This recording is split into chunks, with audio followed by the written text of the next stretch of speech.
I will tell you in 5 lectures the chemical history of a candle. There is not a law under which any part of the universe is governed which does not come into play and is touched upon in the chemistry of a candle. There is no better, there is no more open door by which you can enter into the study of science than by considering the physical phenomena of a candle. I trust, therefore, I shall not disappoint you in choosing this for my subject rather than any newer topic, which could not be better were it even so good. So, now as to the light of the candle. Notice that when the flame runs down the wick to the wax, it gets extinguished, but it goes on burning in the part above. Now, I have no doubt you will ask, how is it that the wax, which will not burn of itself, gets up to the top of the wick where it will burn? We shall presently examine that, but there is a much more wonderful thing about the burning of a candle than this. You have here a solid substance, the fuel, with no vessel to contain it, and how is it that this can get up to the place where the flame is? How is it that this solid gets there, it not being a fluid? Or when it's made a fluid, then how is it that it keeps together? This is a wonderful thing about a candle. You see that a beautiful cup is formed. As the air comes to the candle, it moves upwards by the force of current which the heat of the candle produces. And it so cools all the sides of the wax as to keep the edge much cooler than the part within. The part within melts by the flame that runs down the wick as far as it can go before it's extinguished, but the part on the outside does not melt. The same force of gravity which holds worlds together holds this fluid in a horizontal position, and if the cup be not horizontal, of course the fluid will run away in guttering. You see, therefore, that the cup is formed by this beautifully, regularly ascending current of air playing upon all sides, which keeps the exterior of the candle cool. No fuel would serve for a candle which has not the property of giving this cup. These beautiful candles, which are irregular and intermittent in their shape, cannot have that nicely formed edge to the cup, which is the great beauty in a candle. I hope you will now see that the perfection of a process, that is its utility, is the better point of beauty about it. It is not the best looking thing, but the best acting thing, which is the most advantageous to us. These good-looking candles are bad burning ones. There is guttering because of the irregularity of the stream of air and the badness of the cup which is formed thereby. You may see some pretty examples, and I trust you will notice these instances of the action of the ascending current when you have a little gutter running down the side of a candle, making it thicker there than it is elsewhere. As the candle goes on burning, that keeps its place and forms a little pillar sticking up by the side because as it rises above the rest of the fuel or wax, the air gets better around it and it is more cooled and better able to resist the action of the heat at a little distance. Now, the great mistakes and faults with regard to candles, as in many other things, often brings with them instruction which we should not receive if they had not occurred. We come here to be scientists, and I hope you will always remember that whenever a result happens, especially if it be new, you should say, what is the cause? Why does it occur? And you will in the course of time find out the reason. Then there is another point about these candles which will answer a question, that is, as to the way in which the fluid gets out of the cup, up the wick, and into the place of combustion.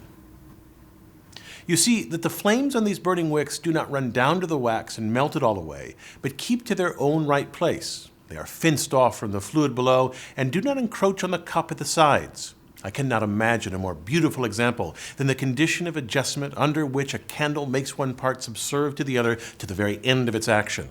A combustible thing like that, burning away gradually, never being intruded upon by the flame, is a very beautiful sight. Especially when you come to learn what a vigorous thing flame is, what power it has of destroying the wax itself when it gets hold of it, and of disturbing its proper form if it comes only too near. But how does the flame get a hold of the fuel? Capillary action conveys the fuel to the part where combustion goes on, and it is deposited there not in a careless way, but very beautifully in the very midst of the center of action which takes place around it. Now, I'm going to give you 2 instances of capillary action. It is that kind of action or attraction which makes 2 things that do not dissolve in each other still hold together. When you wash your hands, you take a towel to wipe off the water, and it is by that kind of wetting or that kind of attraction which makes the towel become wet with water that the wick is made wet with the wax. If you throw the towel over the side of the basin, before long it will draw the water out of the basin like the wick draws the wax out of the candle. Let me show you another application of the same principle. You see this hollow glass tube filled with table salt. I'll fill the dish with some alcohol colored with red food coloring.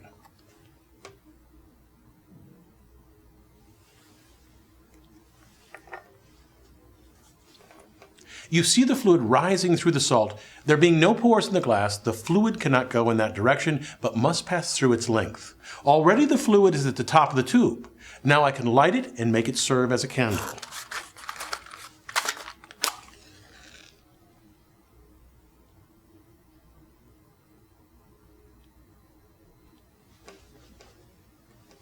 The fluid has risen by the capillary action of the salt, just as it does through the wick in the candle. Now, the only reason why the candle does not burn all down the sides of the wick is that the melted wax extinguishes the flame. You know that a candle, if turned upside down so as to allow the fuel to run upon the wick, will be put out. The reason is that the flame has not had time to make the fuel hot enough to burn as it does above, where it is carried in small quantities into the wick and has all the effect of the heat exercised upon it. There's another condition which you must learn as regards the candle, without which you would not be able fully to understand the science of it, and that is the vaporous condition of the fuel. In order that you may understand that, let me show you a very pretty experiment. If you blow a candle out carefully, you'll see the vapor rise from it. You have, I know, often smelt the vapor of a blown out candle, and a very bad smell it is. But if you blow it out lightly, you'll be able to see pretty well the vapor into which this solid matter is transformed. When I hold a lighted match 2 or 3 inches from the wick, you can observe a train of fire going through the air till it reaches the candle. I'm obliged to be quick and ready because if I allow the vapor time to cool, it becomes condensed into a liquid or solid, or the stream of combustible matter gets disturbed.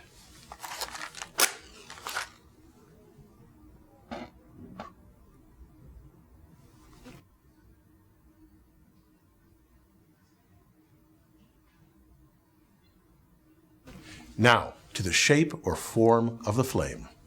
It concerns us much to know about the condition which the matter of the candle finally assumes at the top of the wick, where you have such beauty and brightness as nothing but combustion or flame can produce.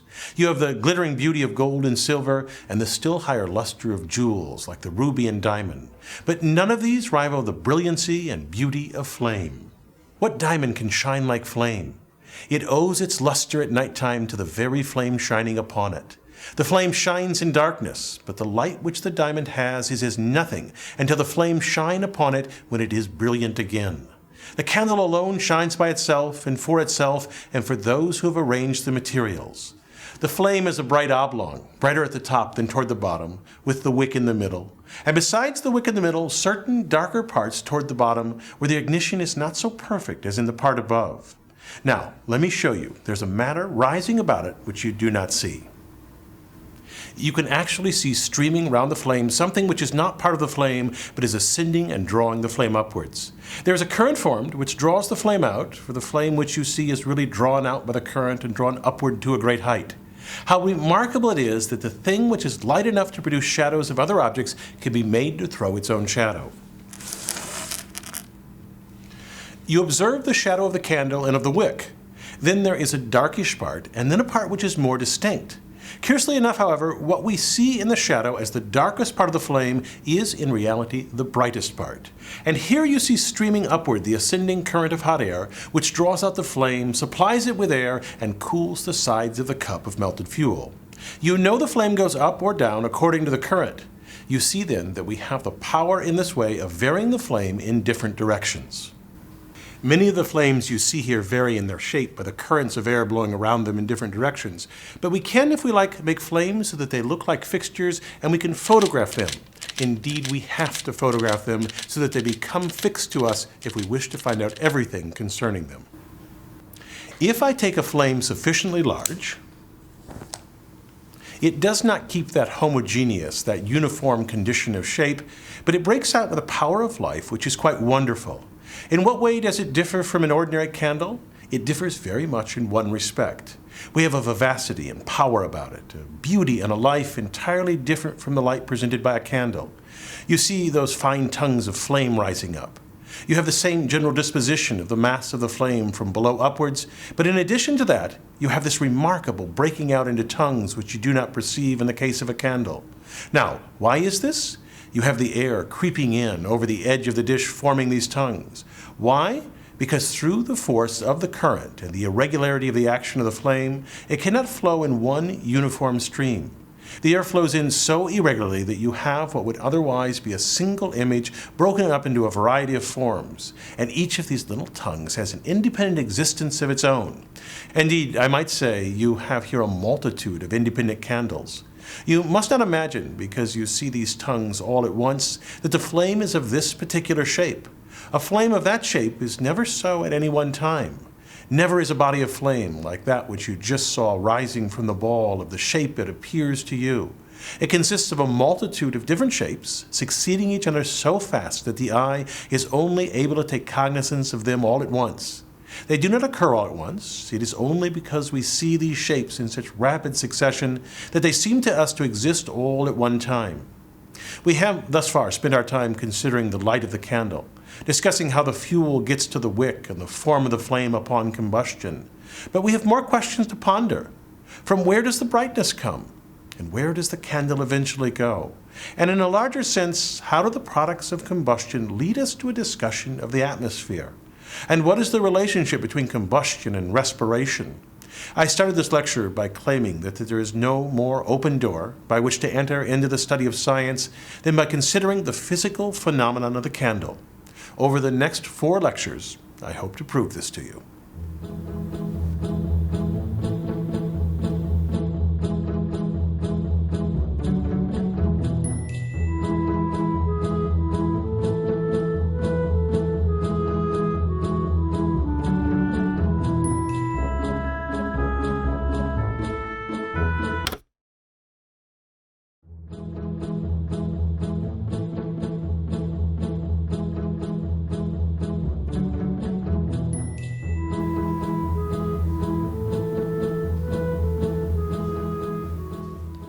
We were occupied the last time we met in considering the general character and arrangement as regards the fluid portion of a candle and the way in which that fluid got into the place of combustion.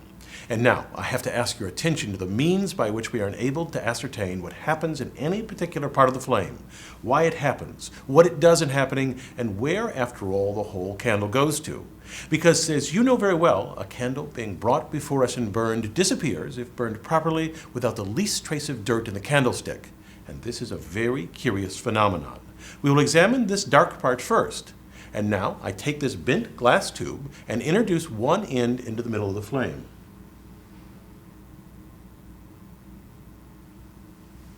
You see at once that something is coming from the flame. At the other end, you will see that something from the middle part of the flame is gradually drawn out and goes through the tube and into that flask, and there behaves very differently from what it does in the open air. It not only escapes from the end of the tube, but falls down to the bottom of the flask like a heavy substance, as indeed it is. We find that it is the wax of the candle made into a vaporous fluid, not a gas. You must learn the difference between a gas and a vapor. A gas remains permanent, a vapor is something that will condense. If you blow out a candle, you perceive a very nasty smell, resulting from the condensation of this vapor. This is very different from what you have outside the flame. And in order to make that more clear to you, I'm about to produce and set fire to a larger proportion of this vapor. For what we have in the small way in a candle, to understand thoroughly, we must as scientists produce in a larger way if needful, that we may examine the different parts. Here is some wax in a glass flask, and I've made it hot as the inside of that candle flame is hot and the matter about the wick is hot. You see that the wax has become fluid and there's a little smoke coming from it and vapor rising up that I can set on fire. This then is exactly the same kind of vapor as we have in the middle of the candle. I have arranged another tube carefully in the flame, and I was able, by a little care, to get that vapor to pass through the tube to the other extremity, where I will light it and obtain absolutely the flame of the candle at a place distant from it. Now, look at that. Is not that a very pretty experiment? And you see from this that there are clearly 2 different kinds of action. One, the production of the vapor, and the other, the combustion of it, both of which take place in particular parts of the candle. I shall get no vapor from that part which is already burnt. If I raise the tube to the upper part of the flame, so soon as the vapor has been swept away, what comes away will be no longer combustible. It is already burned.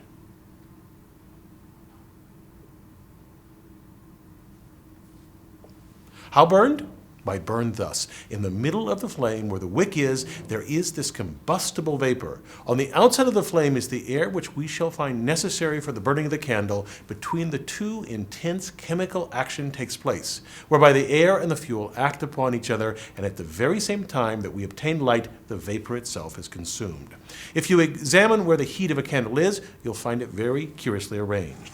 Suppose I take this candle and hold a piece of paper close upon the flame. Where is the heat of that flame?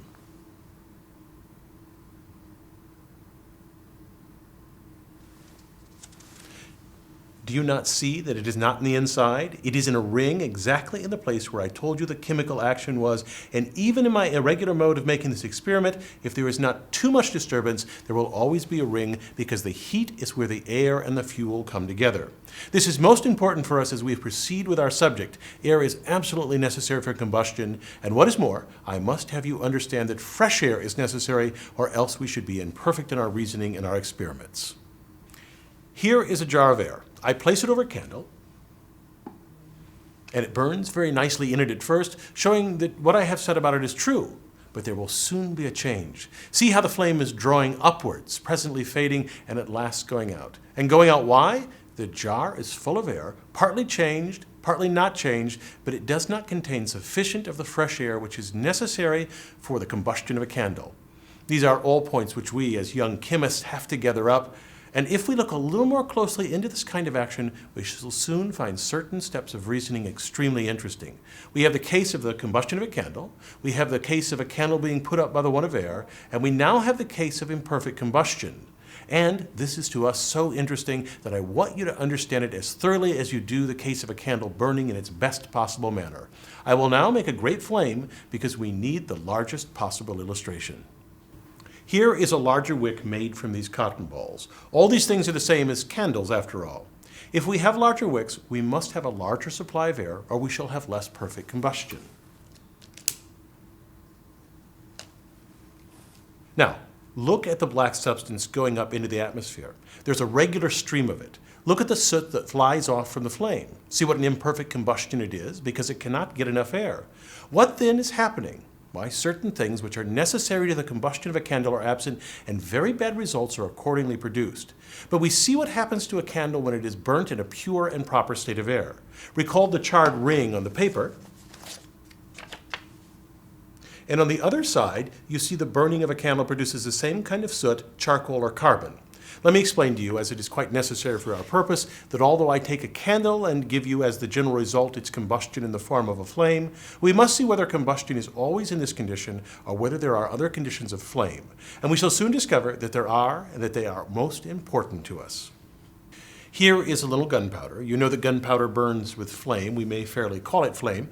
It contains carbon and other materials which altogether cause it to burn with a flame. And here is some pulverized iron or iron filings.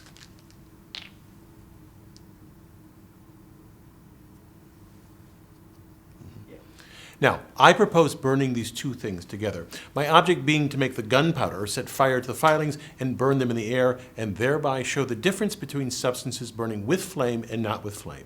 Now, here is the mixture, and when I set fire to it, you must watch the combustion, and you will see that it is of two kinds. You will see the gunpowder burning with a flame and the filings thrown up. You will see them burning too, but without the production of flame. They will each burn separately.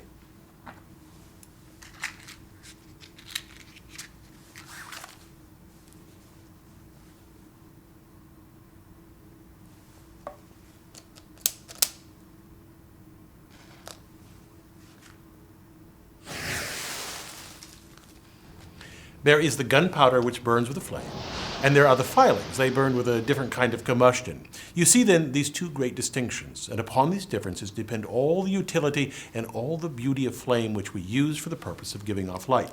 When we use oil or gas or candle for the purpose of illumination, their fitness all depends on these different kinds of combustion.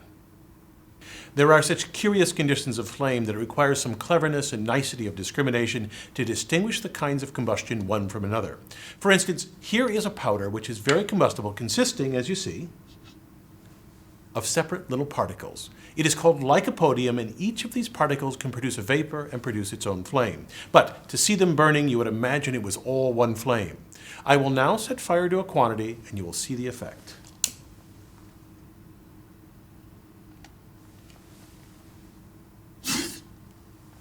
We saw a cloud of flame, apparently in one body, but that rushing noise was proof that the combustion was not a continuous or a regular one. This is not an example of combustion like that of the filings I had been speaking of, to which we must now return. Suppose I take a candle and examine that part of it which appears brightest to our eyes. Why? There I get those black particles, which already you have seen many times evolve from the flame, and which I am now about to evolve in a different way. I have arranged the glass tube so as just to dip into this luminous part, as in our first experiment, only higher. You see the result. In place of having the same white vapor that we had before, we now have a black vapor. There it goes, as black as ink. It is certainly very different from the white vapor, and when we put a light to it, we shall find that it does not burn.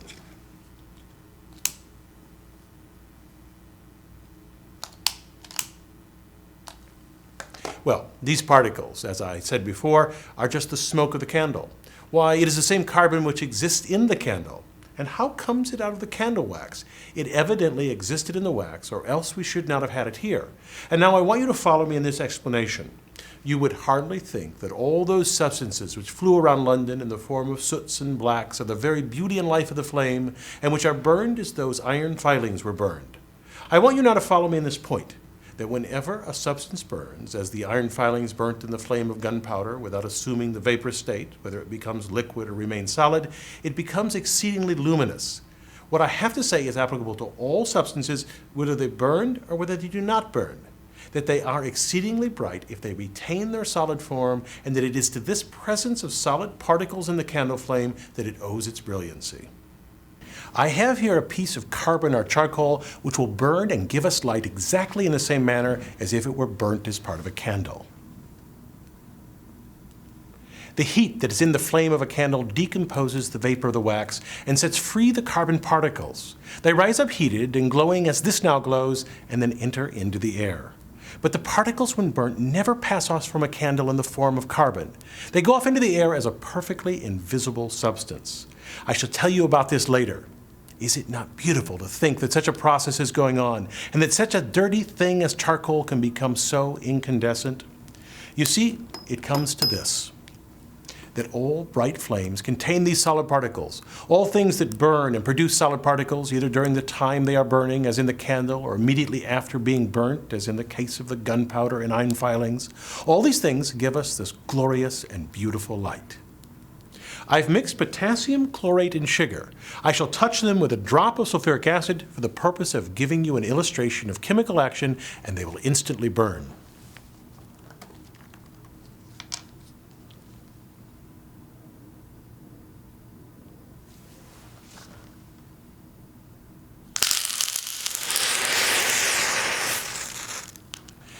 Now, from the appearance of things, you can judge for yourselves whether they produce solid matter in burning. I've given you the train of reasoning which will enable you to say whether they do or do not. For what is this bright flame but the solid particles passing off? When the particles are not separated, you get no brightness. The flame of a candle owes its brightness to the separation during combustion of these particles of carbon. I can very quickly alter that arrangement. Here, for instance, is a bright yellow flame from propane in a Bunsen burner. Supposing I add so much air to the flame as to cause all to burn before those particles are set free, I shall not have this brightness. There is plenty of carbon in the gas, but because the atmosphere can get to it and mix with it before it burns, you see how pale and blue the flame is. The difference is solely due to the solid particles not being separated before the gas is burnt. You observe that there are certain products as the result of the combustion of a candle, and that of these products one portion may be considered as charcoal or soot. That charcoal, when afterwards burnt, produces some other product, and it concerns us very much now to ascertain what that other product is. This vessel captures all the products of the candle, and you will presently see the vessel's walls become quite opaque. The sides of the jar become cloudy, and the light begins to burn feebly. It is the products you see which make the light so dim, and this is the same thing which makes the sides of the vessel so opaque. If I take a spoon that's been in cold water, wipe it dry, and hold it over a candle so as not to soot it, you will find that it becomes dim just as the vessel's walls are dim.